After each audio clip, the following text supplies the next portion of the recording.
Now for our story. Nicholas Dorn, the young writer, had telephoned Aunt Mary the previous evening after he and Peggy Douglas, Aunt Mary's pretty niece, had decided that the date for their wedding should be the following week, as soon as arrangements could be made. He had asked Aunt Mary to meet him in Wakefield. Later, in the Brown Palace Hotel lobby, after Aunt Mary had told him the whole history of Peggy's relationship with Bill Meade, he had confessed he was deeply in love with Peggy, in spite of all his theories. After Aunt Mary left, Nicholas went up to his room, only to pace nervously up and down, unable to work.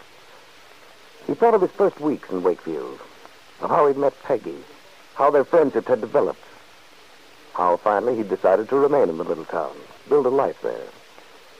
At first, Peggy had laughed at his theories about basing a marriage on comradeship rather than on love, but persuaded by his sincerity, she had finally decided he was right, had consented to the strange partnership. Then, last night, she declared that she wanted to go ahead immediately, that she felt marriage to Nicholas would be the only way for her to recover from the hurt she'd suffered through Bill Meade. Now... Now, Dorn, you're certainly a fine example of the smart, cynical young man about town. You and all your fancy theories. Good are they now? You're in love with Peggy, and that's that. More, she doesn't give a hoot about you, and you know it. She told you so. Thinks you're a nice guy. You big dope, have gone overboard. Can't sleep, can't eat. Well, you deserve it. You had to stick your neck out. Why didn't you go back to Hollywood when you were supposed to? You had to get this dream about a beautiful life in a vine-covered cottage with a pretty sweet 19-year-old. Well, she doesn't love you, so take her like a man. But am I in love with Peggy? Or is it just because Peggy's in love with this Meade guy, and I want something because I can't have it? No such luck. In love with a girl, let's face it. Huh? What are you going to do? Stand around here all night bemoaning your fate? What you need, Dorn, is a drink. A little while later, shaved and feeling somewhat better for a shower and a change of clothes, Nicholas went downstairs, entered the little cocktail lounge of the hotel. A beautiful, well-dressed girl was sitting at the bar. In his lonely, desperate mood, he had an urge to talk to her. But Nicholas had no idea that this lovely stranger who caught his eye several times in the mirror in back of the bar was Kitt Meade, the woman who'd done so much to upset the life of Peggy Douglas, the girl he loved. While he was trying to think of something to say... Look, suppose we skip all the quaint subterfuge and just plunge right in. Hello. Huh? Oh, hello. You appear to have that look of quiet desperation a man gets when he wants to speak to a girl and doesn't quite know how to break the ice. I do? Oh, that's odd. You have the same look yourself. The desperation, I mean. Pardon us, but our mood showing? Definitely. Well, at least it doesn't leave me speechless. Touche. I wasn't always so awkward at this sort of thing. I'm just a bit out of practice. Oh, that's bad. You shouldn't let yourself get rusty. Suppose we were stranded on a desert island. You wouldn't have known what to say. Oh, in that case, I think I could have met the emergency somehow. Oh, you reassure me. I'm glad. You know, the real reason I decided to speak to you was merely a matter of self-defense. Self-defense? Well, I hope I don't look like the dangerous type. Oh, no. But I had a dreadful feeling that you were on the verge of saying, you look awfully familiar. Haven't I seen you somewhere? I just didn't think I could bear it. Funny thing is, I've never said that in my life. As a matter of fact, you know, you do remind me of someone. Uh-oh. I should have known better than to bring the matter up. No, really. You're very much the same type. Oh, what type is that, heaven forbid? Oh, the expensive, sophisticated type. Yes, I suppose that could be my type. Is this creature you mentioned the reason for your hunted look at the moment? Far from it. I have other troubles. You mean other feminine troubles? I'm very helpful about other people's problems. You see, I have some myself. Good. Good? Well, certainly. Maybe we can exchange condolences. Look, if we're going to weep into our beers together, may I buy you a fresh one to weep into? Oh, that's nice of you.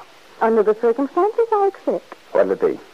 Well, I've been drinking champagne cocktails all evening. I wouldn't want to change. You see, that's what I mean. I can always tell a girl who drinks champagne cocktails. Oh, really? What are the signs? Waiter, 2 more champagne cocktails. Well, they sport alligator bags like this one you have. They wear nylon hose That's when no enough. one else You've can made get them. your point. So what are you, anyway, an appraiser for the income tax people? For this evening, if you don't mind, I prefer to remain a mystery. Let's just say I'm a man who suffered. I think you're a 3-drink philosopher. Well, how can you tell? I haven't even had 1 drink yet. Well, that's all right. You're warming up. We'll get the philosophy with the 3rd round. Maybe you're right at that. I do feel somewhat philosophical at the moment. All right, you can start now. Though it isn't really cricket, you know. If you're a 3-drink philosopher, it's hardly sporting to philosophize until you've consumed the quota. However, this one. Thanks. It's good of you. Well, go on. I'm all ears. There, you see? You're going to spoil everything. You said you suffered, and here you are, laughing riots. Oh, no. I'm laughing cynically. There's a difference. Here you are, waiter. You know, it's the darndest thing. How you can get yourself out on a limb and then carefully saw it off, even when you know better. Your expression is a bit tired, but I know what you mean. Is that what's the trouble now? Hence the suffering look, the great despair? Something like that. Well, you'll have to be a bit more explicit. This is one of my duller days. The question is, are you really in love, or do you just think you are because someone you're interested in is in love with someone else who's not in love with him or her? Look, my friend, let's go way back and start all over. Slowly. I mean, is it love or is it frustration? Do you want a thing because you can't have it, or would you want it anyway? If you'll stop firing these rhetorical questions at me and get down to cases, I'll try to think of an answer. Or do you want an answer? Yes, I do. Well, then, let me give you this gem, gathered after years of research into the mysteries of life.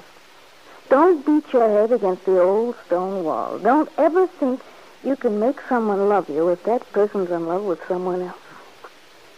Believe me, it won't work. You sound as though you mean that. I do. And if you'll pardon my being so smug, I ought to know. I've just come from a long struggle of that sort. And I've failed. I'm sorry. Well, that's all right. I'm not asking for sympathy, really. I suppose I have it coming to me in a way. But I'd just like to tell you, for what it's worth, that if you're thinking of marrying someone, as I did, even though you know she's in love with someone else, you're making a terrific mistake. I suppose you're right. You can believe me, I am. I've tried it.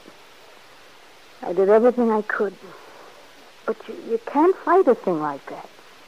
Funny thing is, I didn't believe in love. What? Yeah, I mean it. People get themselves all tangled up emotionally. What happens? It's a lot of grief to all concerned. Certainly. The worst of it is, it's like a fever. Once you've got it, you've got it. Of course, there's always the hope that it may wear off. Yeah. You don't want it to. That's the trouble. Well, if you're smart, take my word for it. If there's still any hope of escape, don't do it. Go away. Forget it. But don't gamble on changing another person's feeling for you. Nothing in the world can do that. Somehow, I think you know what you're talking about. I do. Only too well. You know, I think perhaps I'm going to take your advice. You will if you're smart, my friend. Well, here's to you. And to you. And so Nicholas Dorn, who loves Peggy Douglas, and Kitt Meade, who loves Bill, wish each other well. Kitt and Nicholas, neither aware of the other's identity, each thinking of the love between Bill Meade and Peggy Douglas. Nicholas, in this chance conversation, had admitted a fact which would be of vital interest to Kitt if she knew who he was. He admitted he was in love with the girl who was in love with Kitt's husband. On the other hand, Kitt, in attempting to persuade Nicholas to abandon a situation she insists is hopeless, was really talking against her own desires. For Kitt would like above everything to have Peggy Douglas safely married to Nicholas. Yes, Kitt. From your standpoint, you've certainly given the wrong advice.